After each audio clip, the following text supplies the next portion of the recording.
Alright, let me set the scene for you. You are a casual player of Honkai Star Rail. You don't engage with the community too much. Some people might say you even touch grass. You're looking at YouTube. Sometimes you watch Honkai Star Rail YouTube. Sometimes you might watch the build guide for the new character that just came out. Or maybe you might watch Honkai Star Rail funny moments on YouTube. Whatever the reason is, you're scrolling, and you see a thumbnail. And in that thumbnail, it contains leaked footage for the next update. And you are reasonably annoyed about that as you wanted to be surprised. And unfortunately, that's the reality for a lot of people now. Is that a good thing? Is that a bad thing? What are the pros and cons of leaks? Let's discuss that today. Now, I will not be covering any leaks in this video. If you want to go search out leaks, I can't stop you, but I don't want to burn any bridges, and even though I'm not constrained by anything, I want to keep my options open. So, we will not be covering leaks. I'm just going to cover my issues with them and the pros and cons. Now, what is a leak? A leak is any piece of content, data mined or otherwise, that is posted early, unofficially before release. So this topic came to me about 2 weeks ago. I saw a short from a content creator who I will not name because I do not want him to get harassed, of character's voice line almost completely correctly predicting a character's kit. But the problem was that character had already been leaked and that kit matched the voice line. So a lot of people in the comments were accusing him of looking at leaks, which he profusely denied, and then thanked his audience for ruining it for him. And he was pretty angry about that, and honestly, I would agree. And it really must suck to see that before release when you didn't want to. And it's especially bad for things like story content. Now, I personally don't care about the story, so it doesn't really matter to me, but I know some people do care about it, and it must suck seeing that early and not being able to experience the story firsthand yourself, and instead seeing it from some dude on Reddit. And the worst part is, it is so hard to avoid, because it's everywhere. I shit you not, it's everywhere. You can go to Reddit right now. You're going to see all the things in the game for the next 3 months. That's a serious issue. You go on YouTube. Now there's a whole new breed of channels. Ones that just consistently cover leaks all the time. And get that bag, King. I'm not going to tell you not to, but it's just everywhere and it's so frequent that it makes it even harder to avoid leaks when you didn't want to see them. Unless you go to Alaska and work a seasonal fishing job and never get attached to anyone or anything, you're pretty much always going to see leaks because they're everywhere due to just like algorithms and just the way the internet works. These leaks are getting tens of thousands of likes on the internet, so it's clear people want to search these things out because they want to know what's coming next. So you might be asking, X, so what has Hoiverse been doing to address leaks? And they've done a few things. First of all, in the 2.1 livestream, they, for the first time, addressed leaks directly to their player base. 怎么我们总是能在网上看到一些官方还未公布的 They then go on to explain how their story is molded around what audience reactions are, and leaks can ruin that process for them. 当中，根据你的反应，根据我们的认知，我们所彼此能理解多少，然后不断遗憾的是，爆料这件事情能带来什么影？ Also state how the story is misconstrued and misinterpreted by leakers, then leads to arguments online. 泄露源有意或无意的，它的一些并不是那么恰当的讲述方式，引起了分歧，引起了非议、误解。 I think that's the main thing people have against leaks, which is understandable. Who would want to play that story or that event, whatever it is, and not be spoiled for it? Which, to be fair, yeah, I do agree with that. I do think that kind of sucks. Especially if you didn't want to look for that and you just found it because it's everywhere. It also does really kind of make things awkward for content creators.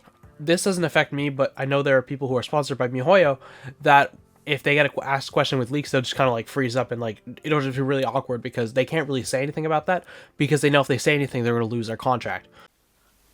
I have no knowledge of any of this. This is so bizarre. Which, to be fair, rightfully so. I don't know what I'd do in that situation either. You're stuck in a strange position where you can't really say anything, even though you kind of know what's happening because, again, it's everywhere. Another issue is the sheer amount of misinformation that occurs due to leaks. Now, when the content creator experience server first dropped, the first character was Acheron. Now, Acheron has a light cone, as all characters do, and that light cone was very, very strong. It got to the point where people wouldn't recommend her if you weren't going to get the light cone. So people started a little conspiracy theory about another content creator who he said that Acheron needed her light cone, and yes, she absolutely does need her light cone. But people gave him a lot of shit for that because they thought, oh, you're sponsored for Hoyoverse. What you say doesn't matter. Blah, blah, blah. You're getting paid to say this. You're a shill. But that didn't end up being the case. So that just caused a dude to get a lot of shit for basically no reason. So from the sound of it, leaks are pretty bad, right? Well, there is also some positives. The first one, which I want to talk about, which is honestly often pretty overlooked, is pre-farming. When you know what materials a character needs before they release, that is a very good thing as it gives you a lot of time to pre-farm and get everything ready for the character. I think a perfect solution for this could be actually telling us what the essential materials are 1 to 2 weeks in advance. That way we can get at least a decent build and a viable unit on day 1 without having to wait. And people don't have to look at leaks, and then that helps out everybody. As once again, Hoyo doesn't have people looking at leaks, and people can get a unit earlier and have them work earlier. Another thing that is important to know is meta viability. Now you can cope and say that meta doesn't matter, oh, pull who you like, blah blah blah, but the truth is meta does matter. If I'm spending this much money on a character, for context, it can cost you up to $300 for one character. They better be providing something good. Is that too much to ask? No, it's not.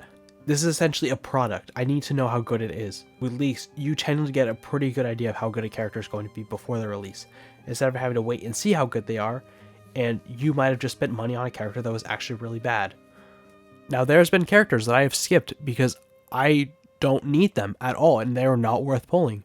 For example, in my opinion, Lingshaw is not worth pulling. She's a good unit, but Gallagher is free and he's a 4-star, and he's pretty good already, so you don't really need a second break sustain. We can't even make 2 break teams right now. So I thought about that, and I'm like, do I really need this character? And I decided, no, I don't. So I skipped her, and that has been a very good decision.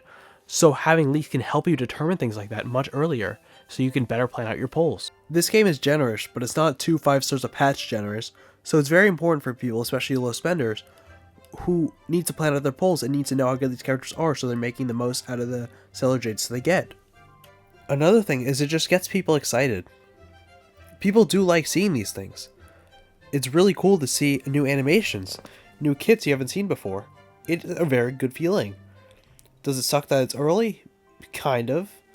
But it is just a very cool thing to see.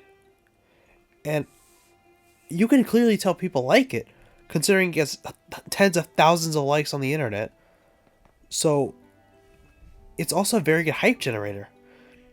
And it even could make Hoyo money if people are going to start spending in advance in order to save for those characters. So we have seen points on both sides now of whether leaks are good or bad. So what has Hoyoverse themselves done to prevent leaks? Well, they have done quite a few things. They sued Twitter to give over the identities of their leakers, and they actually won, so Twitter is going to have to do that now. And another thing they did was set up something that we call the Creator Experience Server. Now, I touched on that a little bit in the beginning, but I want to talk about it a little more because I feel like it's something very important that needs to be addressed. Now, the Creator Experience Server is what you see with content creators. It's what they use to showcase new characters early, about a week early before they come out. Now, this sounds good in practice, as it would essentially let the content creators leak the game for them and more accurately display a unit that things on like a spreadsheet or like beta test can't show you. And it sounds good in practice, but the problem is if you don't get in that server, you are severely lacking behind, especially if you're a guide maker. There have been guide makers that have been essentially screwed over because they don't get access to that. So they have to either burn their bridges with Hoyoverse in order to get the video out and have the video do well, or they just take it and the video just doesn't do as good. YouTube can be extremely competitive, especially for things like guides. Typically for guides, whoever uploads a video first is going to be the one who's getting the views. That's just kind of how it is. So you're stuck in this weird situation of, do I cover leaks or do I not cover leaks? Because if I cover leaks, my channel will do better, and I will get views faster and kind of easier. But if you don't cover leaks, you're competing with everybody else who has already uploaded content early, so you are going to be at a disadvantage when it comes to your content. I've thought about what to do about this for a while, but I think for now I'm not going to cover leaks. There are so many other leak creators that you can go watch that are not me.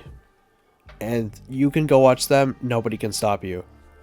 But what needs to happen is that Hoyoverse needs to stop leaks. This is probably going to hurt my chance of ever working with Hoyoverse for saying this, but I have to say it. I'm not going to feel bad for a multi-billion-dollar company. I'm just not going to do it. If you want to stop leaks, you have to make it leaks impossible to get out there. You have hidden things from us before. You hid the 10 Stone Hearts. You hid the Annihilation Gang. You hid that Dr. Rachel's going to be free. You've done it before, and you can do it again. There are things I have mentioned in this video, such as showing us the materials that we need for characters 1 to 2 weeks early so we can have time to pre-farm. Also, trying to focus on the prevention of leaks more than the slowing of them. We already know that leaks get out there. But wouldn't it be better if instead we tried to just prevent them from ever getting out in the first place? That would help out a ton, as there would be no leaks that people could even go off of, instead of trying to just go after anybody who does post them after they're already out there because people didn't want to hide them. If people hide them, this wouldn't be an issue. You guys can do it, Hoyoverse. I believe in you. That's all I want to say for this video. Hopefully you guys enjoyed. Make sure to like, comment, subscribe, and we'll see you in the next video. Peace.